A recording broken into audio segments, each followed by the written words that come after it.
Treneri, sveikinimai su pergale. Pirmų rungtynių pusė nebuvo tokia lengva. 10 taškų persvara po 2 ketvirčių, tačiau antroji rungtynių pusėje įsibėgėjote. Kas tą nulėmė labiausiai? Sakyčiau, panašiai nulėmė, ką mes kalbėjom prieš rungtynės ir po 2 kėlinių, kad pas mumis rotacija maža, kad mes turim visos gal šansai ir turi visos bent kažką duoti komandai. Tai galiu drąsiai pasakyti, kad bet kas išėjo į aikštę, davė daug naudos tiek gynyboje, tiek puolime. Manau, tas ir bendras susilkimas labai padėjo nulaužtas rungtynės antroje pusėje. Daug kontakto šiose rungtynėse, daug asmeninių pražangų, abi komandos turėjo po daug žaidėjų, tikrai su 4 asmeninėmis pražangomis. Kurios komandos pusėje jūsų manimų tas buvo? Nei vienos. Jeigu abiejose komandose tiek ir įsibaudoja žaidėjas ir tiek baudų, tai čia reiktų tada mesti akmenį į daržą teisėjų. Nes, atsiprašau, nežinau, kaip LCC trenerė galvoja, bet mano akimis teisėjų darbas šiandien, ir jie gali pykti, nepykę, bet teisėjų darbas šiandien buvo labai nepatenkinamas. Ir kur aš esu gal vieną kartą karjeroje sakęs kažką apie teisėjų darbą, tai jeigu aš dabar sakau kažką apie juos, tai reiškia, tai tikrai yra labai blogai šiandien buvo. Turi jie pasitempti, taip negali būti. Kodėl mes turim dirbti savo darbą maksimumo, jie ateina ir neaišku, kokiomis emocijomis, kokiu pasirengimu daro savo darbą. Tai jeigu esam profesionalai, tai dirbkim profesionaliai visi. Tik tiek aš galiu apie tą darbą jau pasakyti. Pirmoje pusėje Dominika Poliulytė skaudžiai krito ant parketo. Kokia jo situacija? Tai čia labiau reikia medicininio personalo mūsų klaust.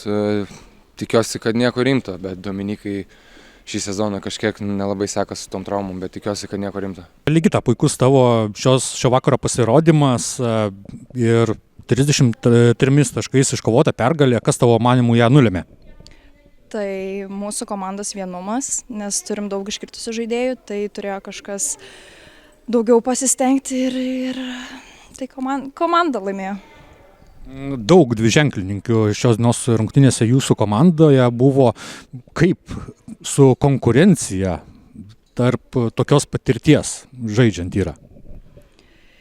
Konkurencija didelė, bet todėl ir įdomus tas krepšinis. Trenerė, nepavyko pasiekti pergalės, nors pirmojoje pusėje turėjote tik tai 10 taškų atsilikimą. Kas jūsų manimų nepavyko, būtent labiau antrojoje rungtynių pusėje?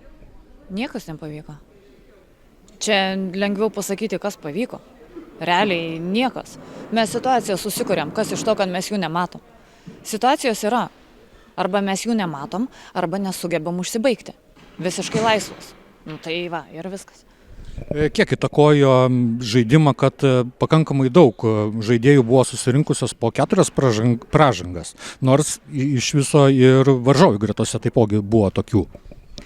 Aišku, kad įtakojo daug ir čia yra labai didelė mūsų bėda, kuri tęsiasi jau nuo pat sezono pradžios. Nesam pakankamai greitos, nesam pakankamai gudrios, bet galbūt čia ir yra bėda jaunų žaidėjų, kuriom dar trūksta patirties, kuriom dar nėra ir to fiziškumo dar trūksta. Procesas. Vilte, nepasisekė tavo komandai šio vakaro rungtynės. Ko tavo manimų pritrūko būtent antrojoje rungtynių pusėje, nes pirmojoje visai neblogai sukovojote? Nežinau, iš tikrųjų dabar daug tokių emocijų, sunku net pasakyti, bet visko tikriausiai pritrūko.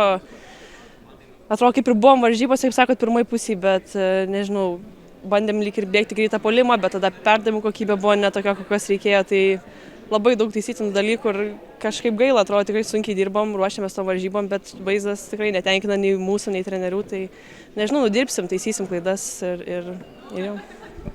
Ketvirtame kėlinyje turbūt galėjai sukurti gražiausią šio sezono ir turbūt apskritai visų sezono epizodą metimų per nugarą, ar ten iš tikrųjų buvo perdavimas? Žinokit, dabar net nežinau, per nugarą metimas. Ten tokia kažkokia įdomi situacija iš vis buvo, bet tiesiog jau gavosi metimas labiau link krepšio nei į krepšį, bet jis neįkrito, tai čia tokia ta situacija.